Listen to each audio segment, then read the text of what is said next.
Codename Angelito.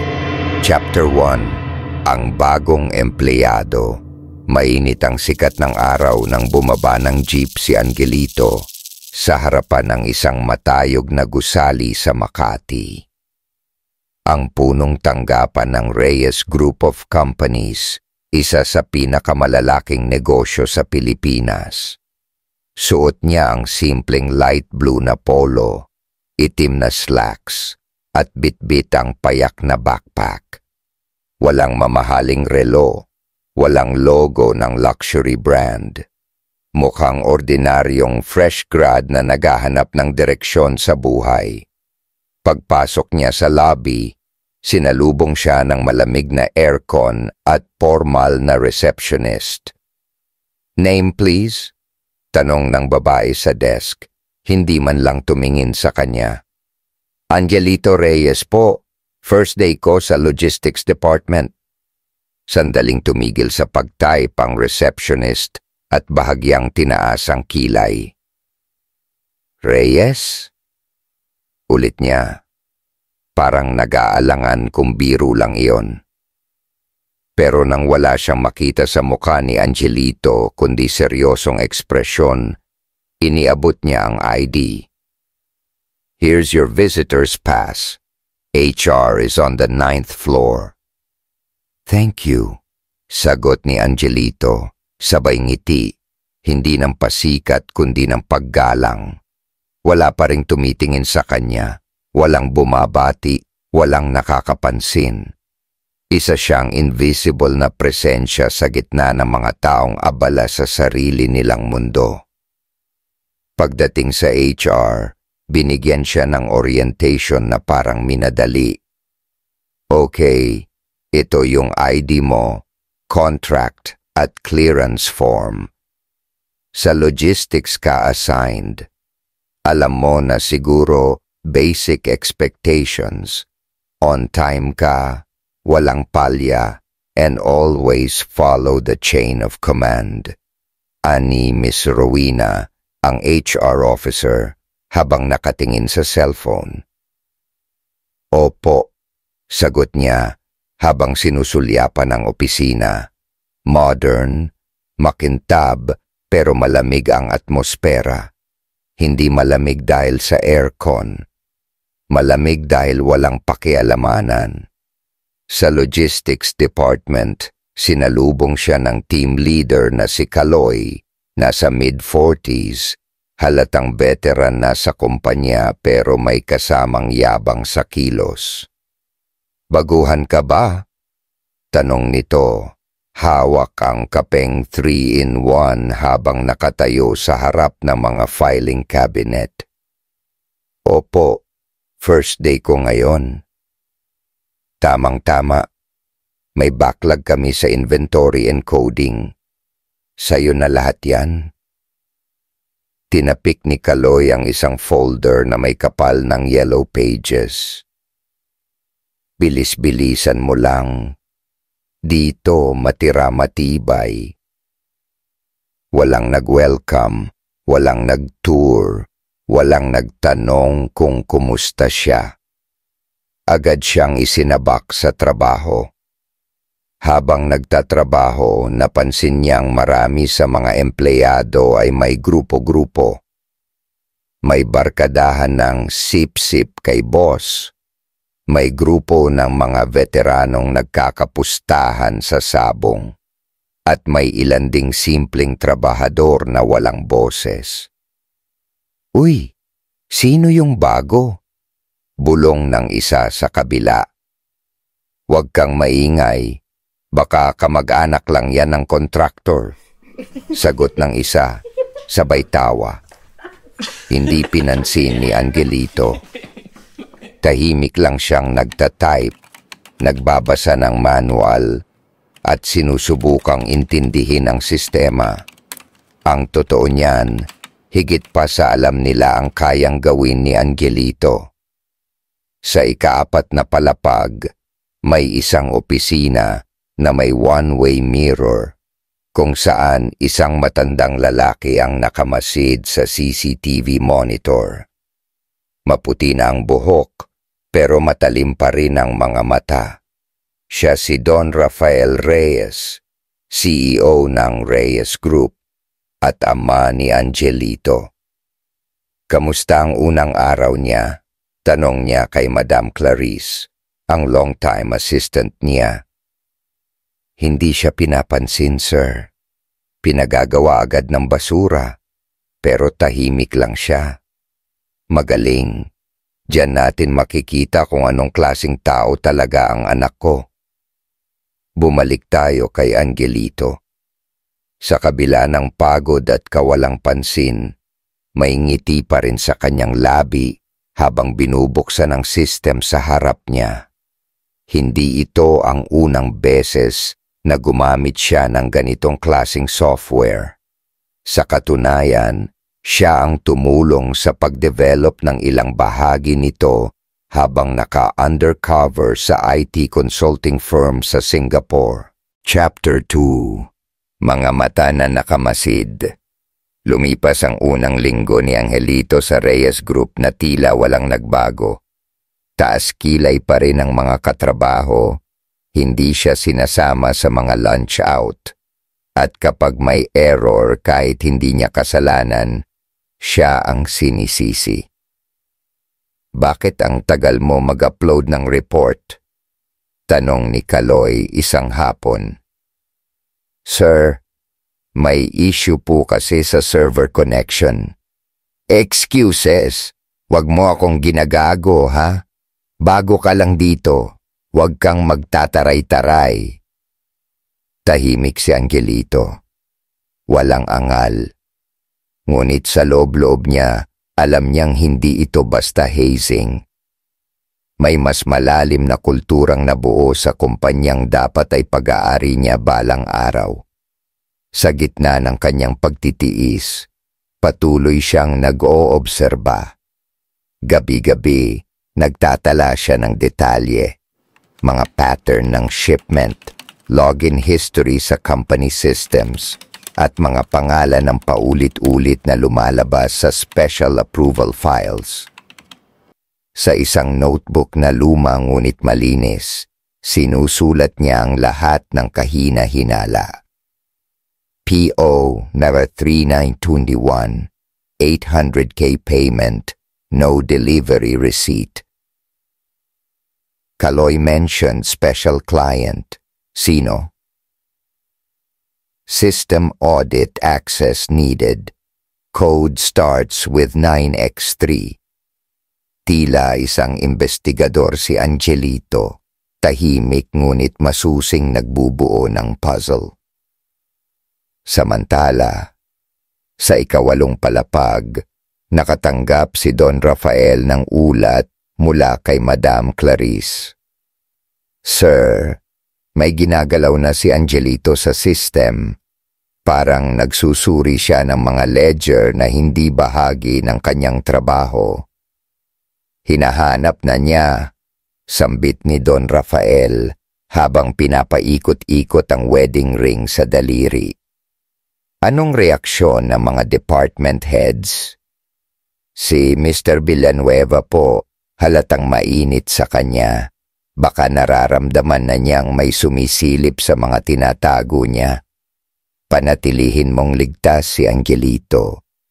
Pero wag mo siyang sabihan. Hayaan mong siya mismo ang makadiskubre. Isang gabi, bandang 9:00 ng gabi, naiwan si Angelito sa opisina. Tahimik ang paligid. Karamihan ay nakauwi na.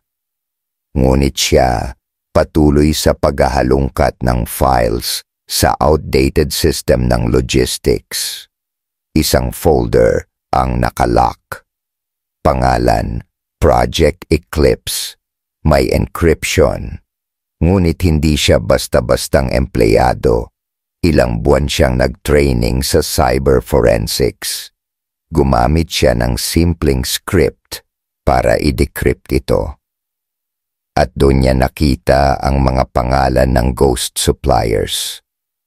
Mga kumpanya na hindi nag-e-exist. ngunit pinadadalhan ng milyon-milyong bayad. Ang tagapirma?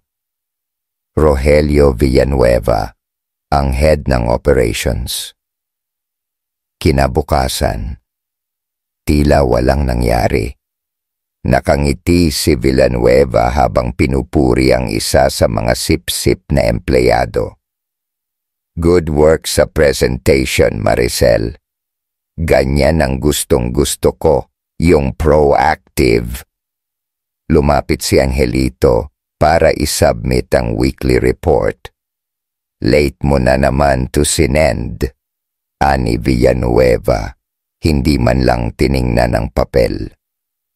Wala kang future dito kung ganyan ka. Pasensya na po, sir. Na-delay lang po dahil may system lag. System lag? Baka utak mo ang lag. Gusto mong ako pa ang mag-report sa HR na palpak ka? Hindi po, sir.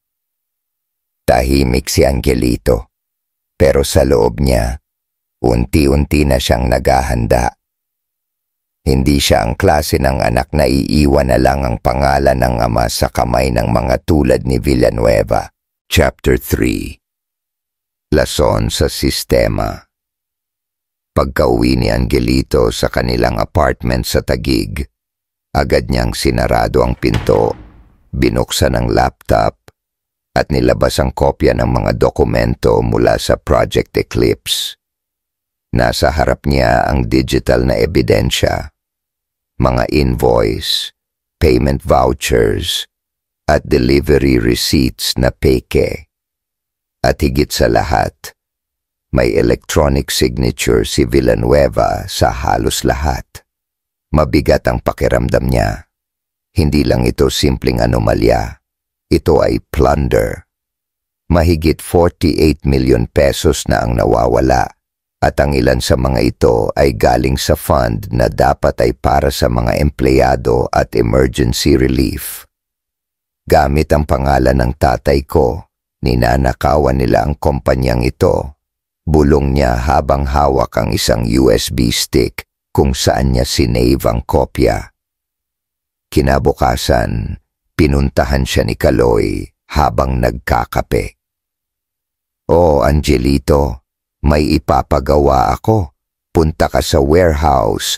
May delivery na kailangan i-check." Ngunit ang totoo, walang delivery.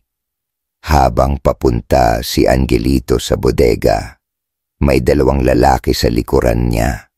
Isa ay driver ng kumpanya. Isa ay di niya kilala. Bigla siyang tinapik sa balikat. "Boss Kaloy said ikaw daw magbabantay dito hanggang hapon. Wala kaming CCTV ngayon kasi may sira. Safe naman, walang tao."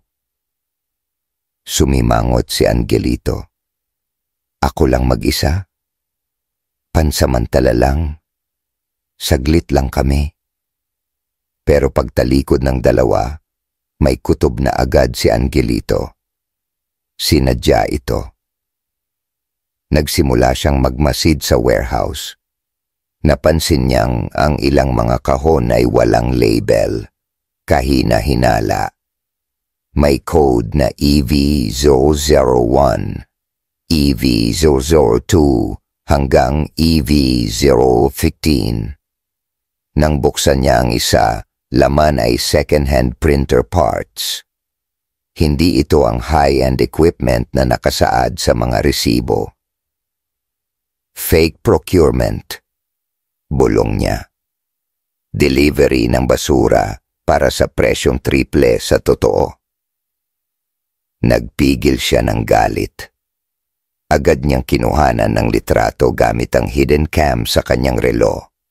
Isang regalo ni Don Rafael noong 18th birthday niya, habang sinasanay siya sa undercover work. Sa ika-8 palapag, si Villanueva ay abala sa pakikipagpulong sa isang misteryosong lalaki. "Siguraduhin mong di makakalat yan. Pag may nakahalata, tapos tayo." Anya habang sinusunog ang isang lumang resibo sa ashtray. Yung bagong empleyado, parang matanong, sagot ng kausap. Anong pangalan? Angelito, logistics, tahimik pero parang napatingin si Villanueva sa report, saglit siyang natahimik. Angelito, anong apelyido? Reyes. Nagtagpo ang tingin nila. Reyes? Sa kabilang banda, si Don Rafael ay tumanggap ng tawag mula sa isang anonymous number. Sir, may balita ako tungkol kay Villanueva. Nagsisimula na siyang maghinala. Pinapagalaw na niya ang warehouse. Understood. Maikling tugon ni Don Rafael. Sa kabila ng kanyang kapangyarihan, hindi niya pwedeng gamiting pangharang ang pangalan ng anak niya. Si Angelito mismo ang dapat sumira sa sindikatong nilikha sa loob ng kanyang kumpanya, hindi bilang tagapagmana, kundi bilang rebelde. Chapter 4. Mga aninong lumalapit. Mula sa bintana ng staff lounge, nakatanaw si Angelito sa langit na abot ng Makati skyline. Pero ang isipan niya ay masyadong abala para humanga sa tanawin. Sa USB na dala niya ay naroon ang mga dokumentong magpapabagsak sa isang haligi ng kanilang kumpanya. Biglang dumating si Jenny, isang mabait na junior staff, na tila iisa lang ang bukod sa kanya ang hindi nambabastos. Uy, Angelito, okay ka lang ba? Parang laging nasa malayo ang isip mo. Ngumiti si Angelito, pilit. Ayos lang, medyo puyat lang siguro. Mag-iingat ka ha, narinig ko kanina sa pantry, parang may planong ilipat ka sa ibang branch. Sabi ni Kaloy, pabigat ka raw. Nagliwanag ang mata ni Angelito. Ililipat ako o pinapalayo? Salamat, Jenny. Sa lahat, ikaw lang ang totoo sa akin dito. Namula si Jenny. Sige na nga. Balik na ako sa station ko. Ngunit habang paalis si Jenny, naramdaman ni Angelito ang biglang bigat ng sitwasyon. Kung pinaplano siyang ilipat, baka lalong mapalayo ang ebidensya. Kailangan niyang kumilos. Mabilis. Sa parehong araw, nagkaroon ng biglaang executive meeting. Napatawag si Villanueva kasama ang ilang department heads. Sa projector ay nakapaskil ang isang random internal audit memo mula sa central office. Random daw, pero bakit logistics ang pinuntirya agad? Tanong ng isa. Tahimik si Villanueva. Ngunit ang butil ng pawis sa gilid ng kanyang sentido ay hindi nagsisinungaling. Gabi. Sa rooftop ng gusali, habang tinatawagan ni Angelito si Madam Clarice gamit ang secured line, isang anino ang dahan-dahang lumalapit sa kanya. Hindi ka dapat nandito, sabi ng malalim na boses mula sa likod. Paglingon niya, si Don Rafael. Tay. Hindi sanay si Angelito na tawagin siyang ganoon sa labas ng kanilang tahanan. Pero ngayon, tila wala nang dahilan para itago ang dugo. Handa ka na bang malaman ang totoo? Tanong ni Don Rafael. Malamig, ngunit may bigat. Alam ko na. Si Villanueva ang utak ng Ghost Suppliers. Ginagamit niya ang signature mo sa mga dokumento. Gumagawa siya ng peking resibo, dinadaya ang inventory at sinusuhulan ang accounting. Tumango si Don Rafael. At alam mo ba kung sino ang nagrekomenda sa kanya noon? Sino? Ang tiyuhin mo. Ang kuya ng yumaong ina mo. Nanlaki ang mata ni Angelito. Anong ibig mong sabihin? Hindi aksidente ang pagkamatay ng nanay mo. Isa siyang whistleblower. At ang sindikato sa loob ng kumpanya, sila ang dahilan ng pagkasira ng buhay natin noon. Napakuyom ang kamao ni Angelito. Panahon na, tay. Hindi lang to para sa kumpanya, para to kay inay. Chapter 5. Lihim ng nakaraan. Tahimik na naglakad si Don Rafael at Angelito pababa mula rooftop, dalang bigat ng mga panibagong revelasyon. Sa isang conference room sa 6th floor na bihirang gamitin, doon sila naupo para pag-usapan ang buong istorya na matagal nang nilihim. Bata ka pa lang, tinuruan ka na ng ina mo ng tama at mali. Hindi ko alam kung naiintindihan mo noon kung bakit siya laging pagod, laging may dalang papeles sa gabi. Tumango si Angelito. Naaalala ko pa, lagi siyang may folder na tinatago sa ilalim ng kama. Dahil isa siyang auditor, dagdag ni Don Rafael. Na-discover niya ang mga anomalya sa branch sa Cebu. Ang source? Si Villanueva, noon pa man. Pero bakit hindi siya nagsumbong sa'yo? Sinubukan niya. Pero may taong mas mataas kaysa sa akin ang protektor ni Villanueva. Isang board director na kasabwat din ng ilang opisyal sa gobyerno. Noong una, akala ko paranoid lang ang ina mo. Napayuko si Angelito. Hanggang sa isang gabi, pagpapatuloy ng ama, nabundol ang sasakyan ng ina mo habang pauwi galing sa opisina. Pero bago siya namatay, may iniabot siyang flash drive kay Clarice. Doon ko nalaman ang totoo. Tumulo ang luha ni Angelito.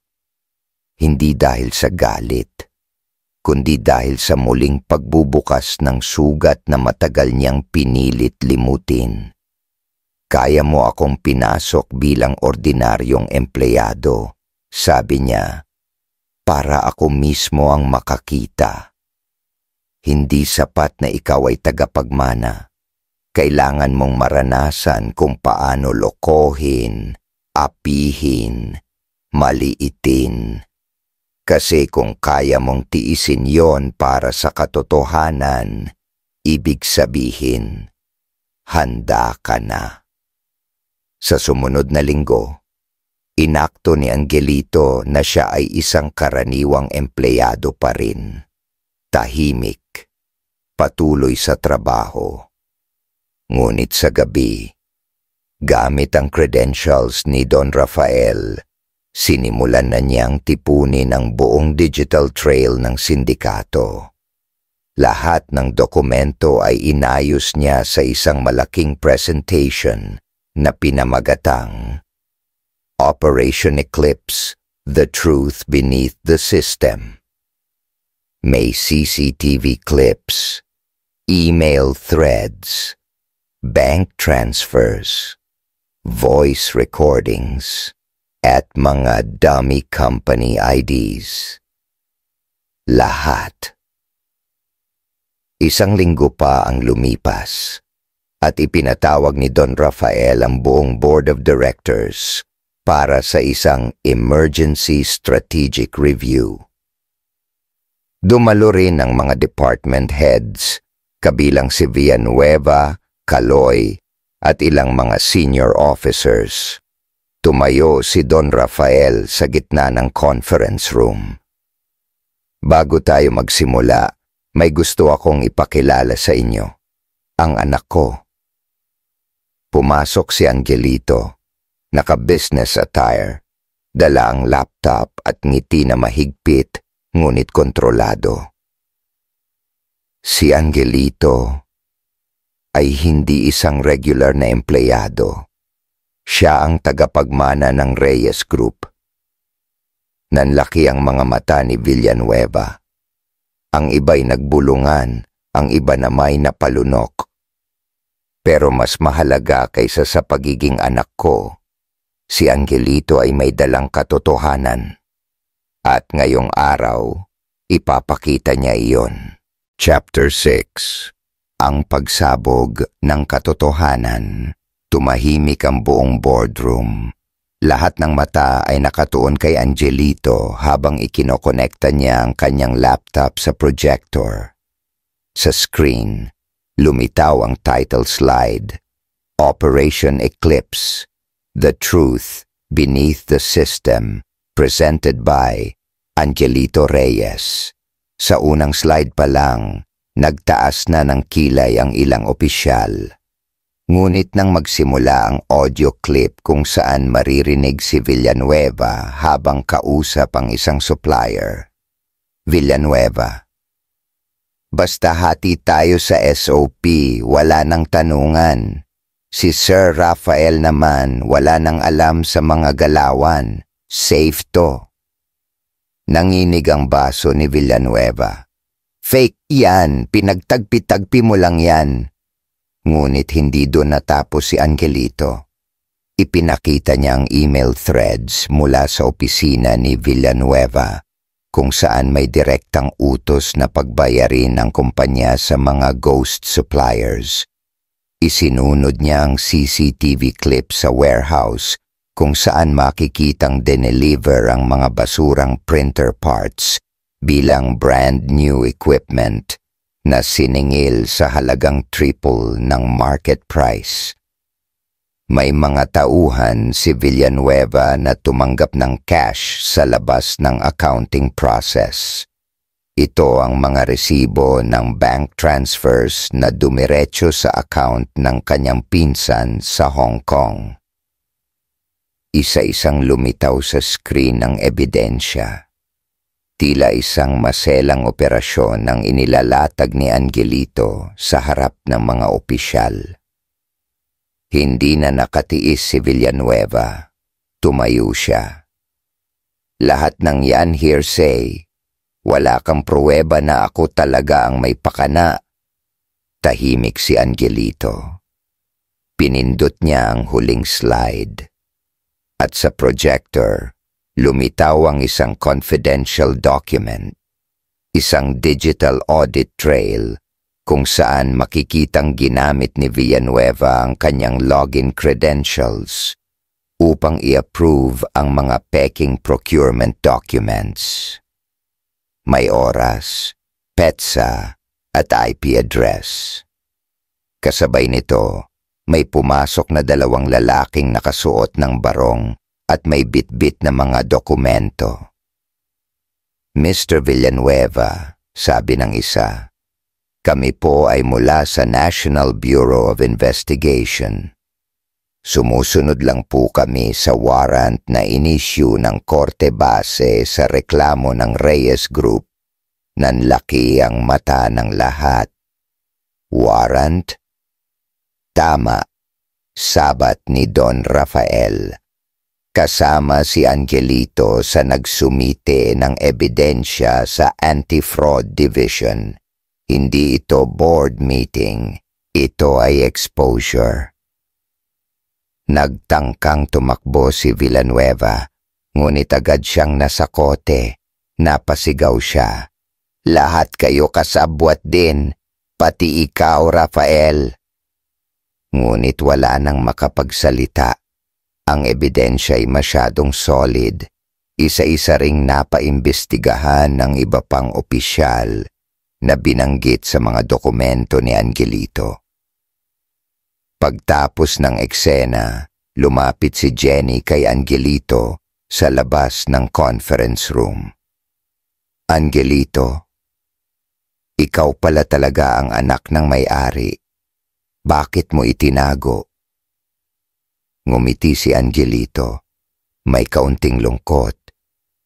"Kasi gusto kong malaman kung sino ang totoo. Kung sino ang lalaban sa sistema kahit walang kapangyarihan. Isa ka na roon." Dagdag niya, sabay abot ng isang folder. Natigilan si Jenny. "Ano to?" promotion letter. Gusto kong makasama ka sa bagong compliance team. Yung totoo sa trabaho at totoo sa tao. Namula si Jenny, pero tumango. Sa wakas, ang anak ng tycoon na inakalang ordinaryong empleyado lang ay ang siyang nagpabagsak sa mga mandaraya sa ngalan ng katotohanan at katarungan. Ngunit ang laban ay hindi pa tapos. Chapter 7. Ang pamana. Ilang linggo makalipas ang pagsabog ng Operation Eclipse, tuluyan ang nailipat sa kustodya si Villanueva at ang iba pang sangkot sa pandaraya. Sa loob ng kumpanya, malaking pagbabago ang nagsimula. Massive audit, reorganization, at pagpapatibay ng ethics compliance. Ngunit para kay Angelito, hindi pa iyon sapat. Sa conference room, na dating naging arena ng eskandalo, muling nagtipo ng Board of Directors. Sa harap nila, si Don Rafael at Angelito. Ngayong malinis na ang sistema, sabi ng CEO, panahon na upang ipasa ang susunod na kabanata. Lahat ay natahimik. I hereby announce my early retirement as CEO of Reyes Group of Companies. At ang papalit sa akin ay walang iba kundi ang anak kong si Angelito. Napatayo ang isa sa mga directors. Pero masyado pa siyang bata. Baguhan pa sa management. Ngunit sabay-sabay na naglabas ng endorsement ang iba pang miyembro ng board, pawang galing sa regional branches at mga empleyadong na-inspire ng ginawa ni Angelito. Isa si Jenny sa mga unang lumagda. Bata man siya, sabi ni Jenny. Siya lang ang may tapang harapin ang katotohanan kahit walang titulo. Siya ang leader na kailangan natin ngayon. Tumayo si Angelito. Suot ang navy blue suit at may kalmadong postura, ngunit may tila apoy sa pananalita. Hindi ko ito tinanggap para maghari. Tinanggap ko ito para ayusin ang pamana ng aking ina. Hindi lang negosyo ang Reyes Group. Ito ay buhay ng libu-libong empleyado at pamilya nila. At simula ngayon, bawat sentimo, bawat transaksyon, lahat ay may pananagutan. Napuno ng palakpakan ng silid. Maging ang mga dating kontra sa kanya ay tahimik na tumango, marahil sa hiya, marahil sa respeto. Makalipas ang ilang buwan, naging viral sa social media ang kwento ng undercover boss na nagpabagsak ng katiwalian. Isang documentary sa Netflix Philippines ang inilunsad tungkol sa codename, Angelito. Ang dating tahimik na batang lalaki na hindi pinapansin sa opisina ay ngayon ay isa sa pinakapinagkakatiwalaang batang CEO sa bansa. Ngunit isang gabi, habang nakaupo sa kanyang opisina, may natanggap si Angelito na liham. Walang pangalan, walang return address. Binuksan niya ito. Hindi pa tapos ang laban. Hindi si Villanueva ang pinakaugat. Hanapin mo ang anino ng boardroom. Siya ang totoo mong kalaban. Napangiti si Angelito, ngunit may tensyon sa kanyang mga mata. Game on. Chapter 8. Anino ng boardroom. Isang linggo pagkatapos matanggap ni Angelito ang lihim na sulat, naging mas tahimik siya kaysa dati. Sa halip na regular meetings, mas madalas na siyang makitang nagbabasa ng mga dating minutes of the board, archives ng kumpanya, at confidential contracts mula pa noong 1990s. Habang abala ang lahat sa bagong sistema ng kumpanya, si Angelito ay unti-unting binubuo ang puzzle sa likod ng lihim na pangalan. Anino ng boardroom. Isang gabi, sa gitna ng malalakas na ulan, pinuntahan niya si Clarice sa tagong opisina nito sa Quezon City. Si Clarice ay dating legal officer ni Don Rafael at naging tagapangalaga ng mga sensitibong dokumento ng kumpanya. Clarice, sabi ni Angelito habang ibinababa ang itim na attaché case. Kailangan kong malaman ang totoo. Tumango si Clarice. Alam kong darating ang araw na ito. Mula sa filing cabinet, inilabas niya ang isang lumang envelope. Nakalagay sa harap, Operation Ghost Branch, Confidential, Eyes Only. Matagal nang may branch sa Davao na hindi umabot sa audit, paliwanag ni Clarice. Pero taon-taon, may milyon-milyong budget na napupunta roon. Pero sa totoong mundo, hindi ito umiiral. Binuksan ni Angelito ang folder. Nandoon ang mga pirma. At isa sa mga ito ay pamilyar. Isang dating board member na matagal nang nagretiro, si Eustacio Menendez. Akala ko nasa abroad na siya? Tanong ni Angelito. Hindi. Bulong ni Clarice. Nakatira pa rin siya sa Forbes Park. Tahimik. Pero siya ang orihinal na arkitekto ng sindikato. Si Villanueva, tauhan lang niya. Kinabukasan, nagpanggap si Angelito na isang law student at binisita si Menendez. Sa una, ayaw siyang papasukin ng mga bodyguard. Ngunit nang makita ng matanda ang pangalan sa calling card, biglang nagbago ang ihip ng hangin. Pasok ka, aniya, sabay ngiti. Sa loob ng mansion, puro mamahaling painting, relo at mga alahas ang nakadisplay. Ngunit hindi ito ang kabigha-bighani, kundi ang paraan ng pagsalubong ng matanda. Alam kong darating ka, Angelito. Pareho kayong matapang ng ina mo. Nagtagal ang pag-uusap nila. Si Menendez ay hindi nagtanggi. Bagkus, nagkwento pa. Alam mo ba kung bakit hindi ko pinatalsik ang ama mo noon? Kasi alam kong hindi siya marunong maglaro ng marumi. Pero ikaw, iba ka. Bakit ninyo ginagawa ito? Tanong ni Angelito. Kapangyarihan. Walang kumpanya ang lumalago ng walang kasabwat sa gobyerno. Kailangan mo ng mga ghost deal para masustentuhan ang sistema. Pero pinatay ninyo ang nanay ko. Tumahimik si Menendez. Hindi ko inutusan. Pero nang nalaman ng ilang tauhan ko na nagsusumbong siya, di ko na napigilan. Regret? Wala akong luxury para dyan. Tumayo si Angelito. Galit ang mata.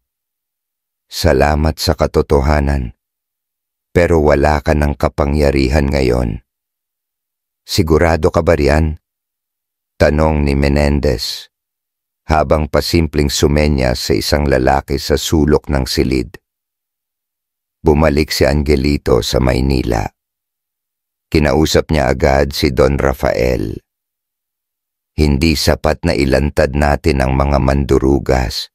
Kailangan natin ng systemic reform. Kailangan nating baguhin ang DNA ng kumpanya. Tumango ang ama.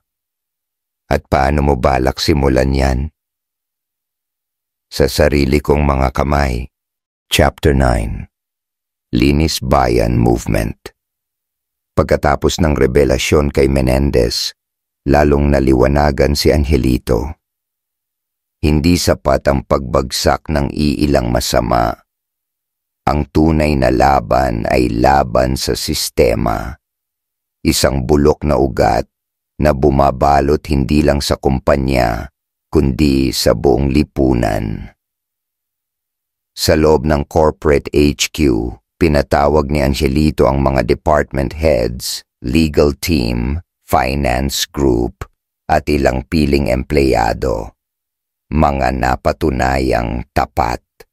Sa gitna ng conference hall, inilatag niya ang blueprint ng kanyang bagong misyon. Linis Bayan Initiative. Layunin. Buong corporate transparency. Whistleblower protection program. Monthly internal audit by third party. Digital feedback system para sa lahat ng empleyado. Partnership sa Civil Service Commission para sa ethical leadership training. Hindi na tayo magpapanggap na perpekto, ani Angelito. Pero simula ngayon, magiging accountable tayo. Mula sa simpleng internal campaign, lumawak ang programa. Naging balita ito sa mainstream media na pumuri sa tapang ng Reyes Group. Lalong dumami ang customers, investors, at empleyado. At sa bawat branch na pinuntahan ni Angelito, dala niya ang parehong mensahe. Ang totoo, kailangang ipaglaban. Ngunit habang lumalawak ang Linis Bayan, si Menendez ay tahimik na gumagalaw sa likod ng anino. Isang gabi, habang nag-o-overnight si Angelito sa Batangas branch, may sumabog sa storage area. Walang nasaktan, pero malinaw ang mensahe. Umalis ka na habang buo ka pa. Sa halip na umatras, lalo pang tumapang si Angelito. Bumalik siya sa main office at doon, tinipon ang core team. Hindi na lang ito laban ng isang kumpanya. Ito ay laban ng mga anak sa multo ng nakaraan. Ilang linggo pa, ipinasa nila ang mga ebidensya ng illegal holdings ni Menendez sa Anti-Money Laundering Council. Naglabas ng freeze order sa assets at naglabas din ng arrest warrant. Ngunit bago siya maaresto, si Menendez ay misteryosong nawala. Iniwan niya lang ang isang sulat kay Angelito. Hindi mo pa rin alam ang buong katotohanan. Hanapin mo ang Protocol Sigma. Sa gitna ng tagumpay, muling lumitaw ang tanong, ano ang Protocol Sigma at bakit ito tinutukoy ni Menendez bilang buong katotohanan? Chapter 10. Protocol Sigma. Lumipas ang ilang araw matapos makatanggap ni Angelito ng liham mula kay Menendez. Sa loob ng kanyang opisina, pinagmamasdan niya ang lumang sulat habang paulit-ulit ang salitang nakasulat, Protocol Sigma. Hindi ito basta code. Ito ay tila susi, isang pahiwatig sa mas malalim pang sikreto. Nagpa-trace si Angelito sa IT team ng kumpanya. Mula sa mga lumang email server na hindi pa na-decommission, may isang natagpuan, isang hidden file directory, naka-encrypt at may label na S, Sigma. Inabot ng 3 araw bago nila ito mabuksan. Ang laman nito ay isang dokumentong halos ikagiba ng mundo ni Angelito. Protocol Sigma, isang 30 taong lumang kasunduan na nilagdaan ng 6 na orihinal na board members. kabilang ang ama ni Angelito, si Don Rafael.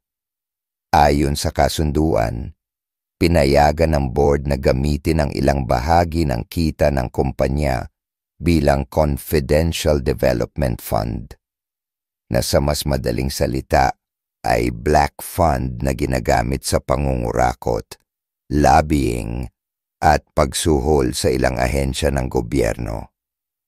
Nakasaad din dito ang succession clause na nagsasabing anak ng sino mang board member ay hindi maaaring maglingkod bilang CEO kung hindi niya personal na tinatanggap ang nilalaman ng Protocol Sigma. Gumuho ang mundo ni Angelito, kasama pala ang ama niya sa umpisa ng lahat ng katiwaliang ito. Galit, lungkot, pagkagulat. Lumalaban siya sa sistemang ang ama mismo ang tumulong magtayo. Kinumpronta niya si Don Rafael sa lumang beach house nila sa Batangas. "Bakit hindi mo sinabi?" sigaw ni Angelito. "Bakit ka pumirma?" Tahimik si Don Rafael bago marahang sumagot, "Ginawa ko yon dahil wala akong choice nun. Banta sa buhay mo at ng nanay mo ang kapalit. Hindi ako proud, anak, pero pinili kong manatili sa loob ng sistema para balang araw ikaw mismo ang sumira rito." Napaiyak si Angelito. Pinatay nila si nanay dahil sa kasunduang to. Tumango ang ama, luhang tinanggap ang pagkukulang. "Pero ikaw ang naging pag-asa naming dalawa." Nang sumunod na linggo, naglabas ng open letter si Angelito. Inilantad niya ang buong Protocol Sigma, pati ang pagkakasangkot ng kanyang ama. Niyanig nito ang buong bansa. Ngunit sa halip na kapuotan siya, hinangaan siya ng publiko. Dahil sa tapang niyang isiwalat ang katotohanan, kahit pamilya pa ang sangkot. Sa isang malaking press conference, si Angelito ay humarap sa national media. "Ang totoo, masakit. Pero ang bansa natin ay hindi kailanman aangat kung mananatiling tahimik ang mga anak ng makapangyarihan." Nagkaroon ng malawakang corporate reform movement sa buong bansa. Tinawag itong Sigma Reversal, isang batas na itinutulak ng business sector upang tanggalin ang mga lihim na pondo at patawan ng mabigat na parusa ang mga kumpanyang masasangkot sa katiwalian. Si Don Rafael ay voluntaryong nagbitiw at humarap sa investigasyon. Sinabi niya, "Panahon na para tapusin ang kasaysayang kami mismo ang nagsimulang mali." Makalipas ang ilang buwan, sa isang simpleng programa, nanumpa si Angelito bilang opisyal na tagapangulo ng bagong Council of Ethical Corporations in the Philippines. Kasama niya si Jenny, na ngayoy Communications Director ng buong grupo. At sa kanyang panunumpa, ito ang huling linya niya. "Ako si Angelito Reyes, anak ng sistema, anak ng pag-asa, at mula ngayon, tagapagwasto ng kasaysayan." Wakas.